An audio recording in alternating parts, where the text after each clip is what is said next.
This is the Money Mike Syndicated Radio Podcast. How we doing? How we doing?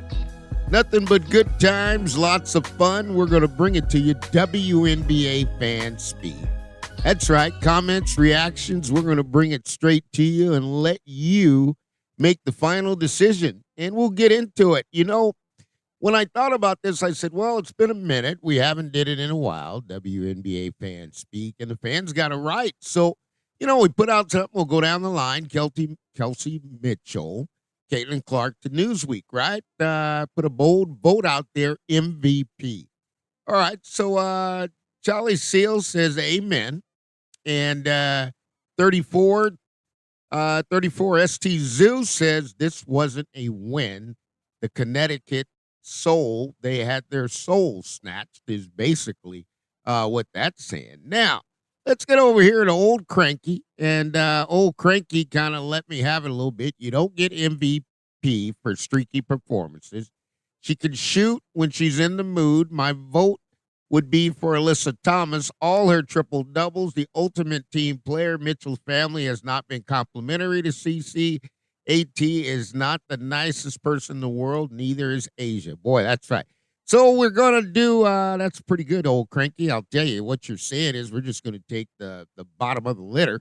And, but I'm gonna say this. You know what? Kelsey Mitchell said Caitlin Clark saved my career, right? That's what she said, saved my career. So that's a humble individual saying yes, okay? And as far as family, you know, emotional, you know, when somebody said, I get to a comment, somebody said, Mike, don't bring God into it. Well, in my life, God is every step I take. Unfortunately, that's just my position, and I really won't change that. But getting back to the game of basketball, I said, you know what? Kelsey Mitchell's operating on Holy Ghost power. She's anointed. And she's doing things that really haven't been seen. And here's the funny thing about it, and I wanted to bring this to everybody's attention because it's, you know, you'll say some things about Kelsey, but you got to say the right things. Kelsey Mitchell averaging 20 points a game, 1.9 rebounds, 3.4 assists, 0.9 steals, right? And when you get to that and you start looking down the line, folks, you got to understand Mitchell's shooting 38.6 from the three-point line. 45% from the field. Those are outstanding numbers for a point guard. I mean, but not even Mitchell's not even worried about being a point guard. Let's keep it all in perspective. Kelsey's not worried about being a point guard. Kelsey is saying, Caitlin, when you're back, we're happy to have you. I'm here to play whatever role the Indiana Fever need me to play to win. That's Mitchell's position. Here we go, Nancy. Alyssa Thomas is a thug player, assault player, gets away with corrupt referees. Kelsey is working harder than anyone because she's not in the sorority. She is not considered. Right, that's what it is, folks. I will tell you this, in the WNBA, and this is the Money Mike Syndicated Radio Podcast, we're doing WNBA fan speak, reactions, and your comments. And you are the fans, and I don't have a gatekeeper, so it goes right through. When you have a situation where people call the fans racist, that's really going against the league itself, and you shouldn't be able to stand before us and say you're the MVP. MVP is a special vote. I looked at the criteria. I looked at the voting criteria. It goes off of a point system, but it's for a player that promotes the league. And when you look at the situation that happened with the Indiana Fever, with Bonner leaving the Indiana Fever, going over there to Phoenix, and now you're promoting the player. You can't destroy one organization, build up another organization, says, okay, now I'm the MVP. That's bad business, folks, and that's not what the MVP is all about. Clark will have to give the all MVP awards to every black player and not contest it. It's not about black and it's not about white with me. I know everybody wants to make that a forefront, but here's the deal where I look at it. You know what? Sonia Citron for the Washington Mystics is a heck of a basketball player and really, really gets it done. I mean, you talk about, I believe in the rookies. I believe in the younger players. I believe it's a sad situation that an MVP of a point guard can't happen because of the criteria that they set. Now, here's the deal, too, but you get back to it. Let's all call it what it is because Caitlin Clark is playing. And if Caitlin Clark's in there and the Indiana Fever are playing and Caitlin's in this league. Caitlin Clark's the MVP. Let's not deal with that. That should have happened. And so what I saw how when Caitlin didn't qualify, how it shifted. Now, Asia Wilson's had a concussion. Asia Wilson's been out. Asia Wilson has said this, white privilege. Asia Wilson's done a lot of things and now comes back and says, I'm the MVP. I don't buy it. And that's just the way I believe it. If Kelsey is anointed, why is CC injured? Jeff, 1463, Jeff, man, I like you, Jeff. You're always going to hit me between the eyes. Here's the deal I'm talking about when I say is anointed, you're operating on Holy Ghost power. Okay, Kelsey Mitchell, a lot of people don't like to talk about it, but I talk about the blueprint of father. I have a daughter, right? So I'm looking at this from a completely different perspective. Me and my daughter talk. Her dad took her out on that court, told her never to back down from anyone, stayed with her, watched every single game she played unless something was pressing. And man, oh man, to lose that, now come back and say, Caitlin Clark saved my career. That's the anointing I'm talking about. When you can be humble, boy, it means a lot, Jeff, I'll tell you. Okay, Buggiables, the size of the heart, they didn't give up. Can't help but feel so proud of the Fever. You talk about it. Folks, that was a collision course game. That was NFL and the WNBA. I saw Natasha Howard take a blow. I saw Boston take a blow. I saw Kelsey Mitchell get fouled so hard that she just pushed the girl up. I mean, the WNBA, this is the funny thing about the WNBA. And I sat over there with my good friends, and they're former collegiate players, and they're just calling out everything. And it's just a nightmare, right? Because the WNBA is just like not going to call any fouls. With Indiana Fever, I'll tell you what, you're not going to get any calls. Then you flip it on the other side. You talk to the W fans, they'll tell you the Indiana Fever get all the calls, right? Well, the Indiana Fever don't get all the calls, and the Indiana Fever, you know what, have taken a lot of abuse, more than a common team would take that you would expect and the fans would take, right? Because at the end of the point, you're going to burn a bridge somewhere. And when you burn that bridge, there's no coming back from that, I'll tell you. Because Indiana Fever fans have went down to, 1,700 fans. That's really a boycott on the organization. You try to get things back together, and all this stuff starts going nuts. Mike, Ronald Manis. Mike, I'm not quite sure what's wrong with you, what's going on, but I'll tell you this, to throw God in. I'm reading that back to you to say everything that I talk about, all things are possible to those who believe. I stand on it, and I figure we can get this done without using profanity, without cursing each other out, without calling the players' names. So that's just where I'm at, but I appreciate your comment and keep it coming. Okay, let's go to JFC 213, question marks, against a crap team, and took it to OT. Okay, the next game will tell you against the Lynx, they get blown away. Ha. That's the conversation I'm looking for, because you got the Minnesota Lynx, right? Folks, let's be honest. We got the Minnesota Lynx. We got Dejanay Carrington. We got nothing but you got Cheryl Reeve. You got the one who didn't want Caitlin Clark on the Olympic team, the one that puts on the T-shirts that say Black Girls Rock, all this fancy stuff, cheating, and then gets to the end of the WNBA Finals and said the referees took the game from us. Stand on your principle, and the Minnesota Lynx are good basketball team, but the Minnesota Lynx are beatable. And I'll tell you why. Anytime I see a team with a switching defense, I can beat that. Anytime I see a team that has a bunch of shooters, you press up on them, you change up the defense, you can beat that. Minnesota Lynx, I will tell you this. Odyssey Sims has no fear of the Minnesota Lynx. And right now, I can tell you, Odyssey Sims really is going to change this Indiana Fever team until Caitlin gets back. Then Odyssey Sims could roll over to the 2 or the 3 or wherever you want. Odyssey Sims went 40-0 at Baylor under Kim Mulkey. You want to talk about a test of time? You got something you don't know you have until you put it all together. And once the biscuits start cooking, you're going to see what I'm saying on that one. So JFC, I got you. James Adore, 20807, waste of time, Asia Wilson. Yeah, I'm not an Asia Wilson fan. I really am not. I'm not interested. We'll win it for a record third time to protect the brand of the best player ever in the history of the WNBA. It's a guarantee. I don't buy that. Asia Wilson's stock is dropping, and this year with the rookies coming in, it'll drop more, and the year after that, it'll drop even more, right? Big Bets will be in the building. By the time Big Bets gets in here, that's be the end of Asia Wilson, because Big Bets is going to shut a lot of people down. post players are getting up 6'5". You got Camila Cardoso 6'7", right? And you talk about the Indiana Fever don't have a point guard. Everybody gets on me on Kelsey Mitchell. Chicago Sky don't have a point guard, folks. Let's just get it right.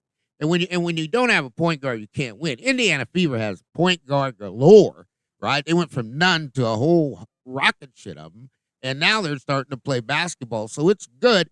But you know what? I'm not a fan of that, so I don't believe it. ABZ Scotland, what's going on, ABZ?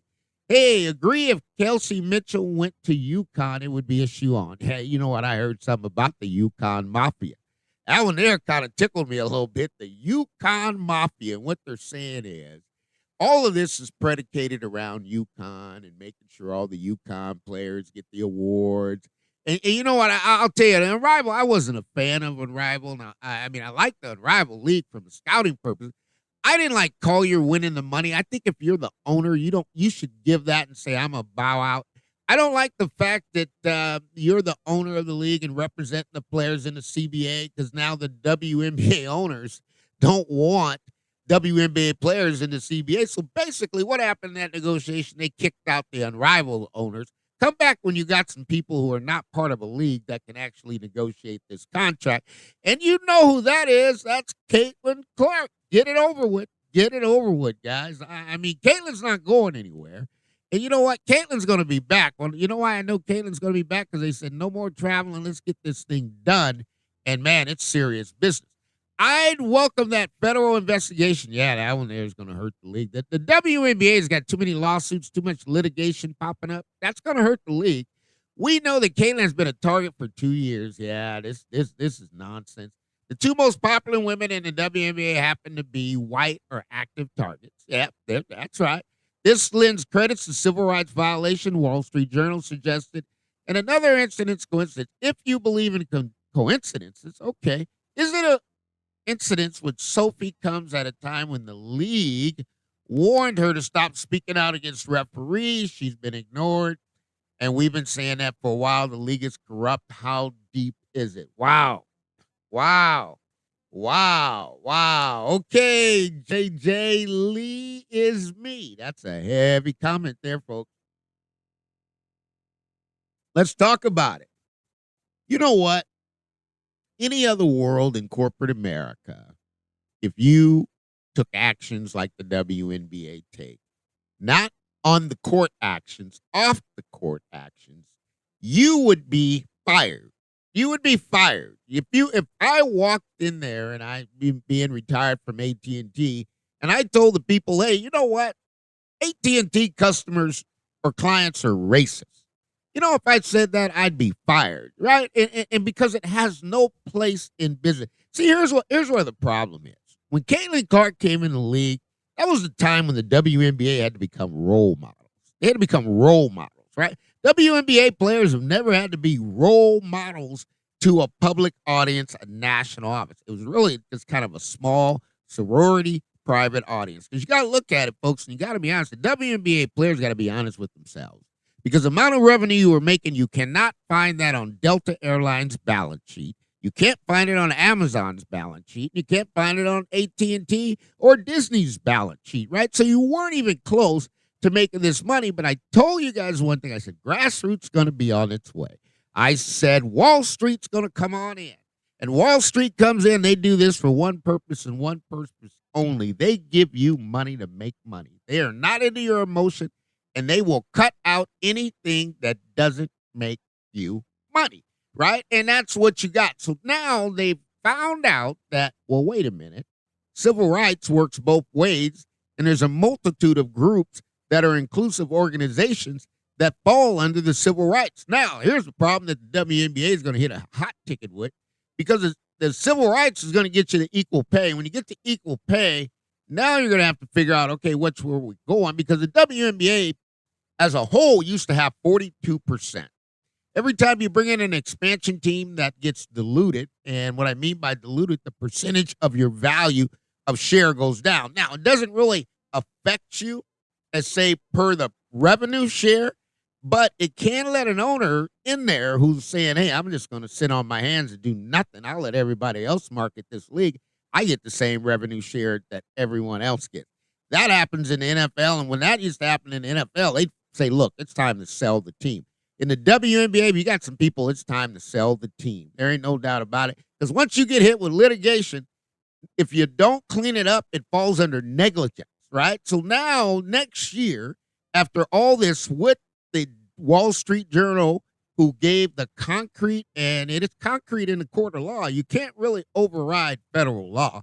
And I'll tell you, folks, this one here, it could stop the league. It could really make the owners and everyone question their investments, right? Because you're all the way up to 325 million with the Connecticut Sun, who they want to move that out of casino, which you got the fans now. They got to go get a whole new fan base because the fans like coming to the games and going to the casino. So that was a good thing for the WNBA, just like Las Vegas. You come out to Las Vegas, you see a game, fans like going gambling. That's just what it is. But here's the thing that goes, interesting coincidence, is that Sophie comes at a time when the league warned her to stop about referees. Yeah. It's a two-headed monster. You get to complaining about the refs every single game, every single press conference, every single call. Pretty soon, they're not going to call anything for you, and they're going to do you in. The refs will do you. There's 3 teams that play every game every night, folks, and you have to understand that. You play the Connecticut Sun, played the Indiana Fever, and somebody also has to play the referees. And the referees can make the difference in the outcome of the game. I would say AJDC88, what's up, buddy? I would say Clark just marked Mitchell as the next target of the beatdown, except I think Mitchell might get an exception for certain reasons. Well, you know what? You nailed it on the head. Now, saying there's a couple ways you can look at that comment. You could say, well, we're getting this because Kelsey Mitchell is black, right? But you can also say you're getting this because Kelsey Mitchell's on the Indiana Fever. Will she get that beat down? Now, I'm going to tell you another thing that's going to stop a lot of this, but it's going to go down. You got Odyssey Sims. I'm telling you, folks, Odyssey Sims may be, if you get on her bad side, opponents and everything, she may be on the level of Skylar Diggins and more, right? She ain't going to take too much BS. It ain't going to be too much BS coming from the opposing team because she's not going to be for that, right? Odyssey Sims went 40-0 and knows how to build a team, knows the offense so good. Folks, she's skipping options on the offense. If you saw her yesterday in the game, 42 minutes, she's skipping the first option because that's a dead option going to the wing. Let me just skip it to where you're going to send it to anyway. I mean, this is a different piece, but Mitchell, yeah, they know who she is, and I'm telling you, Mitchell was a tough ball player. Now, I did make the statement here that the good news is the Indiana Fever. I know you've been through 7 years of hell with Kelsey Mitchell. Let's not forget that, right? I didn't witness that. So I have to have compassion and I have to have some empathy for you because you went through that. Now, you got to work with me when Caitlin Clark came in and Kelsey Mitchell says she saved my career, right? You don't get a lot of players saying that up front that say, look, I came here, I struggled, I stayed. That was the thing. See, Kelsey Mitchell is different. That's why I talk about the Ohio State Buckeyes. When you wear that Buckeye, you don't move around, right? Kelsey Mitchell stayed. I have seen players in the WNBA playing on 5 or 6 jerseys and 8, 9, 10. Some of them played for every team in the league. Who's going to support that? Who's going to support a player that goes to another team and they don't even have jerseys for them because they know nobody's buying it? There's no revenue coming from all of that movement. So I would say AJDC88, yeah, it could be. We're going to have to find it. Kelsey Mitchell is not exempt. She was targeted by the Sun. Yeah. Okay, Gibraltar, yep, you got it. Here you go, agreed. Kelsey Mitchell done a great job in the last 7 years. She hasn't made the playoffs till Clark arrived. Guys, listen to me carefully. Do you know how good Caitlin Clark is? I want everybody to stop for a minute because you got a bunch of people want to call Caitlin because she's white. Caitlin been busting you up because she's a basketball player. And I told everybody, I said, here's the deal. Nobody's disrespecting anybody when you're telling the truth. Okay? And if I said, if you can't stop Caitlin, okay, then you're going to have to bow down and go on to something else. But this stuff, because Caitlin and Caitlin being white, all that, you're going to get your feelings hurt. You're going to cut yourself out of this league, which in actuality is going to happen anyway, because you don't need the players who are in there calling fans racist. You don't need them. Folks, the WNBA with Wall Street, the owners, the sponsors, AT&T, Disney, and everything, folks, this is a place of business. This is not this is not Charlie's hot dog stand that you're at here. This is the WNBA. You're on national TV. If you don't know how to act on national TV, you don't belong in the league. I don't want your apologies. I want players who understand the WNBA is a business, and that's what the rookies are here for. The rookies are showing, here's the thing, the rookies are outplaying the players who have been in the league. And this is sad, right? Because this is the first time it came in with a spotlight because it's been a sorority. The WNBA has blocked a lot of good players and has cut a lot of good players to keep a little tight-knit organization. Folks, do you understand what I'm saying when I tell you that? I'll show you. The WNBA has blocked a lot of players from coming in this league and playing in this league. Right? And they've cut them because they didn't fit a certain image. And that's the problem of why the league has never grown. And that's why you keep circling players. And somebody's got a fantasy island out there. And I don't want anybody to have a fantasy island, but you got a fantasy island with your belief that what's going to happen is the WNBA is better. No, it's not. Being on 5 or 6 teams dilutes the league. It dilutes who you are. If you're not good on the Chicago Sky, what makes you think you're going to go to Las Vegas and be good? You're in the same spot. You're the same player. You haven't improved. Fresh, new talent, trained talent is coming. We're not talking about last year. We're talking about this year. Kelsey Mitchell's getting it done this year. To make the truth hurts. Yep, I get you. Truth hurts. Yep. Okay, Live Wire Sports Media, man. What's up, man? I enjoy your show. It doesn't matter how she's doing it now. When it matters because her backcourt mate is injured. Yes, you're true. It doesn't matter. She's doing it now when it matters because her backcourt mate, Caitlin Clark, is injured. Folks, you got Kelsey Mitchell says, look, I don't have any problem being Robin, right? In fact, Caitlin, hurry on back because you know what? This is becoming too much work. Mitchell puts it on the line, folks. Mitchell, I tell you what, Mitchell body.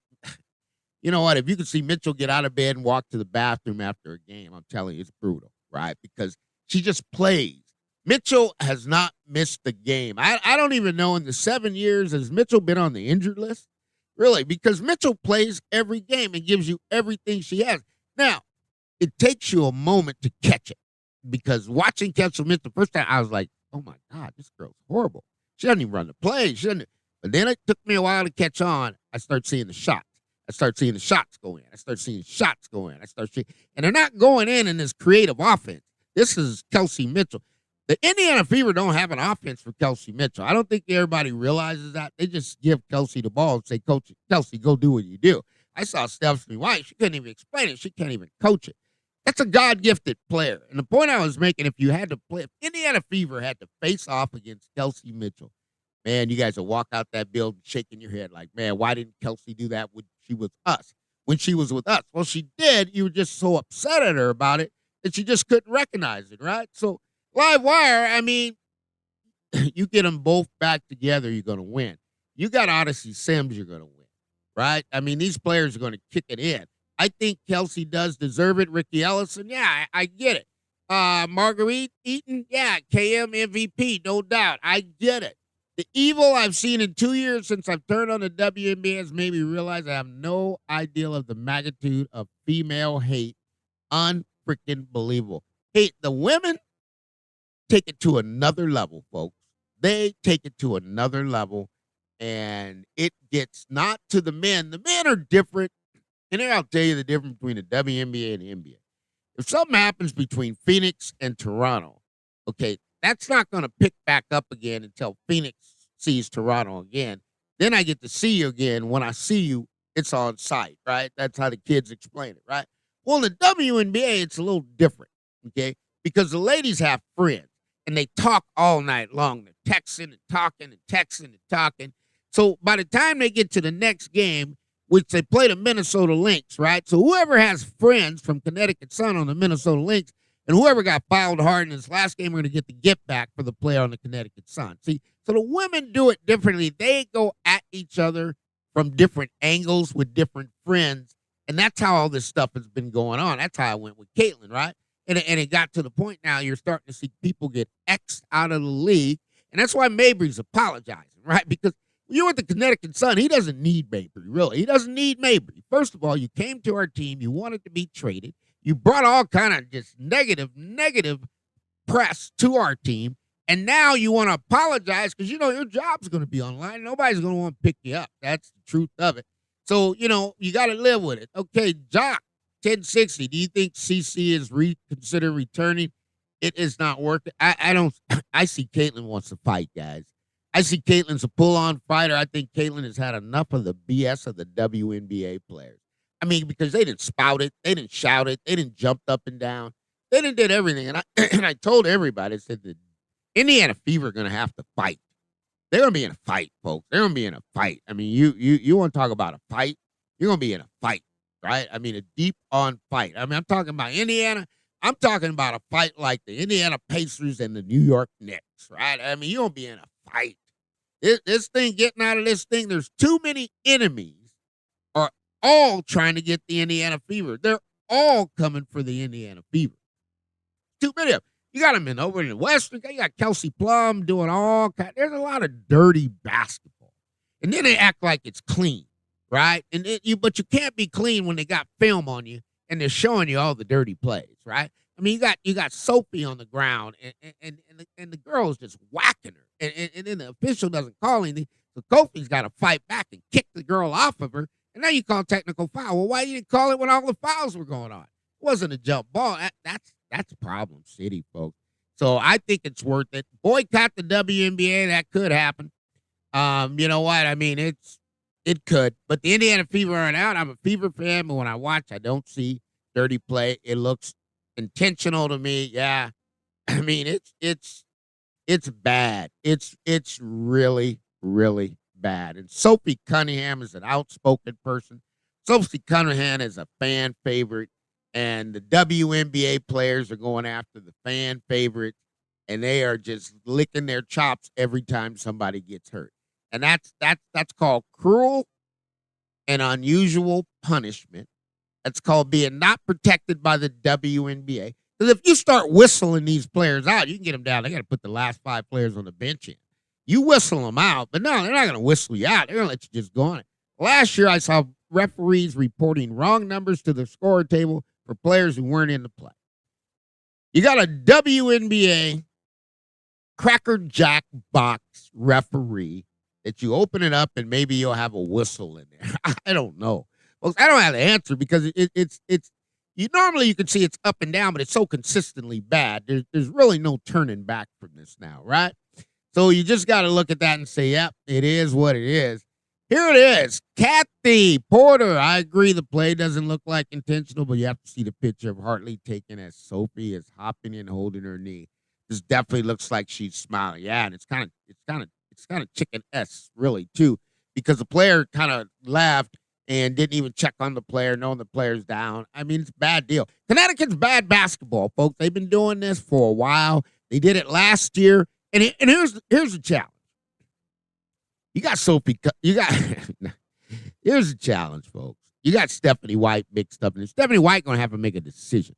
Either I'm from the W or I'm from the WNBA, because all this active is coming out of Connecticut. This is all bad. She was there. It's like a paper trail with Bonner, and then to take Bonner off the Indiana Fever, and then go in there and say, okay, AT is the MVP. Guys, this stuff stinks to me. It does. Sophie is a black belt. Yeah. No doubt, should have just smacked somebody, but you can't do that. I mean, getting to the point, you're gonna be in a brawl, folks. I wish I can get you out of it, but I don't think you can. Thank you, Mike, for calling the elephant in the room. I can't watch any more beatings Caitlin Clark was getting. I do not understand the Fever ownership allowing it. Yeah, it's bad business, man. I mean, nobody is saying anything, which makes it like you're actually condoning what the WNBA and Kathy Engelbert are doing. They're enabling this behavior. They're enabling this behavior, right? And so when you enable bad behavior, there's no rules after that, right? I mean, you're going to fine me $100. You guys are making $1 million off the court. You fine me $100. That's basically saying kiss my ASS. I mean, it's bad business, guys. This is not. You can't make good business out of this. Come on, Mike. The WNBA literally runs ads promoting physicality, viewer discretion ads like that. That's a good one. Uncle Rico, that's a good one. That's a good one. They want it because the vast majority of WNBA players are not athletic enough to play the game the way it's so supposed to be played. This stuff doesn't happen in the NCAA. That's a great point, Uncle Rico. And you don't see him being promoted in the NCAA. Yes, Uncle Rico is right. This is bad, bad, bad business of the WNBA. And here's the problem. See, the WNBA and the NCAA are two opposite business. But I told you guys this, the WNBA players, the demographics are 64 to 74% African American. You get over to college basketball, okay, there's only about 30% African American, right? And a lot of these teams are not fulfilled with African American players. And the African American players don't understand it's a bad look for you because it shows that you don't have the competence and understanding to control your behavior. You should not be playing in the WNBA. You should be in anger management. These players have not. Here's where the negligence and the litigation goes, and you start getting involved in it. It's negligence, right? Because these players should be pulled out and be in anger management therapy, and not until they're psychologically cleared to return. Because if you're still doing the same behavior, folks, that's bad. And that means you're not even caring about the athlete. And there's too much anger management that goes on. And that's why you don't see it in the NCAA. Because here's the deal. If you did this as an NCAA player, the coach is going to suspend you. The coach is going to go in there to compliance, and they're going to have a conversation with you. And if you don't want to comply with our NCAA institution, an academic institution of learning, then we're going to release you from your scholarship, breach a contract, and we're going to allow you to go home or get in the transfer portal, but you're going to be gone from here. See, there's so many players in the transfer portal now that are just bad seeds that nobody wants them. The WNBA needs a transfer portal that can park players there for a few years. And man, oh man, it's going to straighten up because a lot of these players are not going to make it. Mike, Fox News was doing investigative research, and they would believe two females who spoke about it in Congress. I just hope it doesn't fall to the side and nothing is done, that their people knew the platforms were here and could do a lot of good. Well, let's talk about that. And that came from Mellow Yellow 3. Let me tell you something about Wall Street and Congress. They run hand in hand. You could talk to me. I mean, if you got BlackRock's got some money up in this, they go hand in hand, folks. The Congress is sitting there. There's money to be made. See, here's what the WNBA players don't understand. You're in a big business. And when you get in the Titan business, you don't control Titans. Titans just move you out of the way, right? They can get anybody to be the actor and the starring actor in the movie, right? Because it's entertainment, right?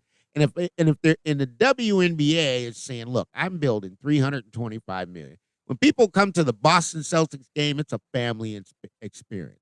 If the Boston Celtics buy the Connecticut Sun, as the WNBA advisory board is going to push through, here's the deal that's going to happen. All that other crap don't matter. Maybe we don't do that here in Boston, right? It's going to streamline what you do. We don't do that here in Golden State. See, there's certain areas where you can do stuff and get away with it. Mark Davis has had enough. He's saying we don't do this down here in Las Vegas, right? You're not going to embarrass my organization and embarrass the Raiders, right? Because you can't find the WNBA on the balance sheet of the NFL, right? Because the 32 teams get a revenue share of $500 each, $500 million, right? That's profit. That's not even the revenue generated from your team. See, here's what the WNBA women have forgot about, and I talk about is business acumen. And I don't know their levels of business acumen, but if I had to get in a corporate room and ask them where are you going and what's your projection, they couldn't tell you. They could not tell you because you cannot project revenue on violence. You cannot project revenue. You are not in the boxing. I mean, you want to call Dana White? Yeah, you can call Dana White. You set up a lot of fights for you. But the WNBA is not a business that's going to be built off of violence and hard fouls. It's going to be built on the execution and expertise of women playing great, clean basketball. And if that means you got to get all the bad apples out, then the bad apples are going to be out. There's one thing my grandmother told me, and she told me all the time, grandson, one bad apple can spoil the whole bunch. I repeat, one bad apple on your WNBA team can spoil the whole bunch. You get rid of that bad apple, and all of a sudden you're going to see the rest of the apples are going to be just as crispy and clean as they should be. We got one more for you. Let's see what happens here. Okay. We got Lulu Angley, and we'll keep this going, folks, no doubt about it. I want to get some of your thoughts out there. Lulu, what's going on? It will be the same old excuse. Basketball has become a contact sport. Prime players have to expect it since Wilt, Russell, Bird, Kareem, Jordan, and all the others have went through it. Anyone supporting Clark is a target to slow down the team's ascension and minimize her achievement. That's how much they despise her for her big dollar endorsement. She will never be the face of the WNBA, and the hero worship of fans will cease as it has tortured body fails under their load, as her tortured body fails. Lulu, you got the perfect one, and we'll wrap up there. Caitlin Clark, let's talk about it. That's a godsend, right? And for those, some of the unbelievers may feel, okay, Mike, that's just what it is. You got somebody been sent here to make this league change. You got somebody that's been brought to you that's brought more fans than you ever had. You got somebody who's been sitting here that's brought Wall Street to your table. You got somebody who's sitting here that's brought the corporate sponsors knocking on your door ready to do business with you. The WNBA has forgotten why they started the league. You started the league to give women an opportunity to play basketball. You didn't start this league for a platform to display inclusion, the platform to be an activist, because the Wall Street doesn't have a place for that. In corporate America, that's already been dealt with, and we don't have a place for that, right? Because there's no way in corporate America that I can do what WNBA players do and be as vocal as they are. So when you get this collision that's going to happen, and I tell you, I always tell you, folks, it's my opinion, okay? But if it turns to truth, I'm giving you the facts before they happen. My deal was I tell you half the players in this league wouldn't be here. Well, they're on their way out. I could guarantee you that. I tell you, all the coaches in there shouldn't even be coaching in the WNBA. They can't coach. Well, guess what? 3/4 of them got fired, right? They're gone. And I'm telling you now, this situation where all these bad apples, all these scars, all this action that has happened, they're going to get these players out of the league, because here's why college basketball is so successful. You don't have to have 100% of the talent to be a successful team. You can take players with great attitudes, excellent students, work ethic, and willing to work, and have 75% of the talent, and get rid of the player with 125% of the talent, because it's going to be a problem and a headache every day, right? And you don't want that in your building. WNBA players have got a lot of bad apples in the building, and they're spoiling teams, and it's really sad, right? And then when you come out here and you're like the Connecticut Sun, where you're at the bottom of the barrel of the league, but you're the one that's making the most noise, that tells me, you know what? They need a scout in there. They need somebody to go in there and pick some more players. They need to replace that roster. Get that man from Belgium, the coach from Belgium. Give him some good quality players, because he's a quality coach, and it'll be a better organization. There ain't no doubt about that. I mean, you got to look at that from A to Z, and that's the WNBA problem. They think they can survive, and they think they can go on doing what they're doing. You know what? I'm going to tell you that's not going to happen. You know what? To change can be very constructive. Not to change can be very destructive. And it's going to hit you with the law of diminishing returns. That means your ideology of your success plan for the WNBA, it won't work.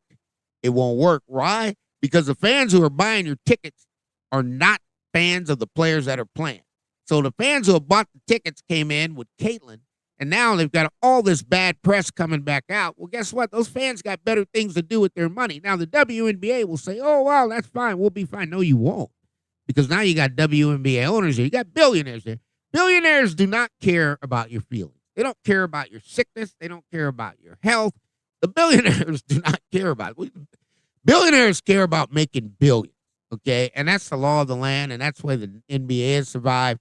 In the NBA, those billionaires have figured out we might have maxed out over here in the NBA, but we got a big profit margin we can make over in the WNBA. All we got to do is find the right players and the right people to recognize the WNBA. This is the Money Mike Syndicated Radio Podcast. We brought you WNBA comments, reactions, The fans speak. The fans speak loudly. I've got some of the best fans of probably any podcast. I love you. Thank you. Appreciate you. You guys keep me sharp. And like I said, keep me accountable. And we're going to get to it because I believe that the Indiana Fever are still going to have a run at this. It's just going to be, see, now they got to go back and get another player if needed. But we'll find out. This is the Money Mike Syndicated Radio Podcast. All things are possible to those who believe. We shall see you soon.